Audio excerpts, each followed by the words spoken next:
Hello friends, आज का जो हमारा सेशन है ये एनसीईआरटी क्लास 6 भूगोल पृथ्वी हमारा आवाज़ जो हमारी एसएसटी की बुक है उसका सेकंड चैप्टर है ग्लोब अक्षांश एवं देशांतर वाला।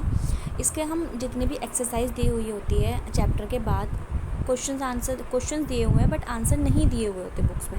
और कई बच्चे ऐसे होते हैं जिनको सॉल्यूशन नहीं मिल पाता यूट्यूब से गूगल से, उनके लिए ये मैंने बहुत ईजी लैंग्वेज में क्वेश्चंस के आंसर प्रिपेयर किए हैं। ओके, तो चलिए स्टार्ट करते हैं हमारा सेकंड चैप्टर का फर्स्ट क्वेश्चन। निम्नलिखित प्रश्नों के उत्तर संक्षेप में दीजिए। पहला क्वेश्चन है हमारा, पृथ्वी का सही आकार क्या है। नॉर्मली हम लोग मानते हैं ग्लोब को देखकर कि जो हमारी पृथ्वी है उसका जो आकार है, उसकी जो शेप है वो सर्कल में है, ठीक है, गोल है, लेकिन ऐसा एक्चुअल में नहीं है। हमारी पृथ्वी की जो शेप है ना वो गोल तो है, साथ ही साथ जो हमारा नॉर्थ पोल और साउथ पोल है यानी कि हमारा उत्तरी ध्रुव और दक्षिणी ध्रुव, उस तरफ से दोनों तरफ से ऊपर और नीचे से थोड़ी चपटी है, ठीक है, थोड़ी उभरी हुई है।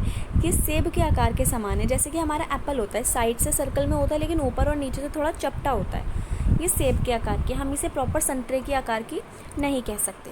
आंसर पढ़ लेते हैं एक बार। हमारी पृथ्वी पूर्ण रूप से गोलाकार नहीं है, ये उत्तरी तथा दक्षिणी ध्रुवों पर थोड़ी चपटी, मध्य में थोड़ी उभरी हुई है, ये सेब के आकार के समान है, ठीक है। सेकेंड क्वेश्चन देखते हैं, ग्लोब क्या है। अब ग्लोब क्या है, हम सभी ने ग्लोब देखा है, जो पृथ्वी होती है ना, हमारे पृथ्वी का एज इट इज़ मॉडल बना दिया है एक ग्लोब, ठीक है, पृथ्वी का एक नक्शा बोल सकते हैं हम 3D फॉर्म में। ग्लोब लघु रूप में पृथ्वी का एक वास्तविक प्रतिरूप है। ग्लोब पर देशों, महाद्वीपों तथा महासागरों को उनके सही आकार में दिखाया गया है। अब जो ग्लोब है, जैसे हमारी पृथ्वी पर महासागर हैं, महाद्वीप हैं, देश हैं, ठीक है, जिस तरह से अलग अलग डिवाइड है, इसी तरह से ग्लोब पर एक पैटर्न की तरह से उन सब चीज़ों को प्रदर्शित किया गया है। थर्ड क्वेश्चन हम देखते हैं, कर्क रेखा का अक्षांशीय मान क्या है। कर्क रेखा जो है हमारी, जो पृथ्वी के बीच से होकर गुजरती है, उसका अक्षांशीय मान है 23.1/2 डिग्री उत्तरी अक्षांश, ठीक है। फोर्थ क्वेश्चन है हमारा, पृथ्वी के 3 ताप कटिबंध कौन से हैं। हमारी पृथ्वी 3 कटिबंधों में विभाजित है, उष्ण कटिबंध, शीतोष्ण कटिबंध और तीसरा है हमारा शीत कटिबंध, ठीक है। फिफ्थ क्वेश्चन है हमारा, अक्षांश एवं देशांतर रेखाएं क्या हैं। अक्षांश रेखाएं जो होती हैं वो काल्पनिक रेखाएं हैं जो पूर्व से पश्चिम की ओर जाती हैं, ठीक है, इनकी लंबाई जो होती है वो अलग अलग होती है। देशांतर रेखाएं भी काल्पनिक रेखाएं हैं जो विषुवत वृत्त को काटती हैं और उत्तर से दक्षिण की ओर जाती हैं, मतलब ऊपर से नीचे की तरफ जो आती हैं वो देशांतर रेखाएं, पूरब से पश्चिम की ओर जो जाती हैं वो अक्षांश रेखाएं होती हैं, ठीक है। सबकी जो लंबाई होती है वो अलग अलग होती है। अब अगला क्वेश्चन है हमारा, ऊष्मा की सबसे अधिक मात्रा उष्ण कटिबंध क्यों प्राप्त करते हैं। कर्क रेखा एवं मकर रेखा के बीच के सभी अक्षांशों पर सूर्य वर्ष में एक बार दोपहर में सिर के ठीक ऊपर होता है, इसीलिए इस क्षेत्र में सबसे अधिक ऊष्मा होती है। हमारा क्वेश्चन था कि उष्ण कटिबंध में सबसे अधिक ऊष्मा क्यों होती है। जो हमारा उष्ण कटिबंध वाला एरिया है वहाँ पर ऊष्मा इतनी ज़्यादा क्यों होती है। तो जो हमारा सूर्य होता है ना वो साल में एक बार ठीक सिर के ऊपर होता है, ठीक है, इसीलिए यहाँ पर बहुत ज़्यादा गर्मी होती है और सूरज की सीधी किरणें उस जगह पर पड़ती हैं, इसलिए वहाँ ऊष्मा ज़्यादा होती है। सेवेंथ क्वेश्चन है हमारा, जब भारत में शाम के 5:30 बजते हैं तब लंदन में दोपहर के 12 क्यों बजते हैं। जैसे कि आपको पता है कि हर कंट्री में टाइमिंग अलग अलग होती है। अगर यहाँ पर 12 बज रहे हैं तो दूसरी कंट्री में 1 बज रहा होगा, अगर यहाँ दोपहर के 12 हैं तो कहीं रात के 12 बज रहे होंगे, कहीं दोपहर के 2 बज रहे होंगे, कहीं सुबह के 5 बज रहे होंगे। इस तरह से टाइम अलग अलग होता है सब जगहों का। भारत ग्रीनविच के पूर्व 82 डिग्री 30 में स्थित है तथा भारत का समय लंदन से 5.5 घंटे आगे है, ठीक है। भारत का जो टाइम है वो लंदन से 5.5 घंटे आगे, मतलब हम लंदन से 5.5 घंटे आगे चलते हैं। देशांतर के प्रत्येक अंश में 4 मिनट का अंतर होता है, इसलिए जब लंदन में दोपहर के 12 बजते हैं तो भारत में शाम के 5:30 बजते हैं। जो देशांतर की टाइमिंग होती है ना वो हर अंश में 4 मिनट का अंतर होता है। अब आप लगा लीजिए हर एक अंश में 4 मिनट का, तो इस तरह से लंदन और इंडिया के बीच में 5.5 घंटे का डिफरेंस है। हमारा नेक्स्ट क्वेश्चन है, सही उत्तर पर चिन्हित कीजिए, मतलब राइट रॉन्ग हमें यहाँ पर लगाना है।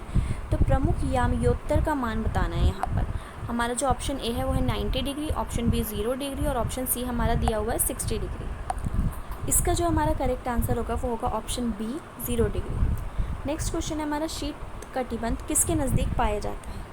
तो शीत कटिबंध जो है उसके लिए 3 ऑप्शन दिए हुए हैं कि वो किसके नज़दीक पाया जाता है, ध्रुवों के नज़दीक, विषुवत वृत्त के नज़दीक या कर्क रेखा के नज़दीक। तो ये ध्रुवों के नज़दीक पाया जाता है। थर्ड क्वेश्चन है हमारा, देशांतरों की कुल संख्या क्या है। हमारे जो देशांतर हैं उनकी कुल संख्या हमारा ऑप्शन ए होगा 360 डिग्री। ऑप्शन 4 है, उत्तरी ध्रुव वृत्त स्थित है, मतलब उत्तरी ध्रुव जो है वो कहाँ स्थित है ये बताना है। हमारा इसका आंसर होगा उत्तरी गोलार्ध में, यानी कि option number A. Next question है हमारा, ग्रिड किसका जाल है, मतलब ग्रिड क्या है, ग्रिड किस जाल से बना है ये बताना है। ए ऑप्शन है अक्षांशों रेखाओं एवं देशांतरीय यामयोत्तरों का, कर्क रेखा और मकर रेखा का। थर्ड है उत्तरी ध्रुव या दक्षिणी ध्रुव का। तो इसका जो करेक्ट आंसर होगा वो होगा अक्षांश रेखाओं और देशांतरीय यामयोत्तरों का, मतलब जो अक्षांशीय रेखाएं हैं और जो देशांतरीय रेखाएं हैं इन सबको मिलाकर जो जाल बनता है उसे हम ग्रिड कहते हैं। ये आंसर्स नीचे दिए हुए हैं, अगर आपको कन्फ्यूजन हो मेरी वॉइस के साथ तो आप यहाँ से चेक कर सकते हैं। नेक्स्ट क्वेश्चन है हमारा, फिल इन द ब्लैंक्स, यानी कि खाली स्थान भरें। ऑप्शन नंबर 1 है, मकर रेखा कहाँ पर स्थित है। ठीक है, अगर हम पृथ्वी देखें या ग्लोब देखें तो उसमें हमें लिखा हुआ भी नज़र आ जाएगा कि जो मकर रेखा है वो 22 डिग्री 1/2 दक्षिण में स्थित है। ठीक है, उसके बाद सेकंड क्वेश्चन है हमारा, भारत का मानक यामयोत्तर डैश है। जो भारत का मानक यामयोत्तर है वो 82 डिग्री 1/2 पूर्व में है। ठीक है, थर्ड क्वेश्चन है हमारा, 0 डिग्री यामयोत्तर को डैश के नाम से जाना जाता है। जो 0 डिग्री यामयोत्तर है उसे किस नाम से जाना जाता है, उसे प्रधान मध्याह्न रेखा कहा जाता है।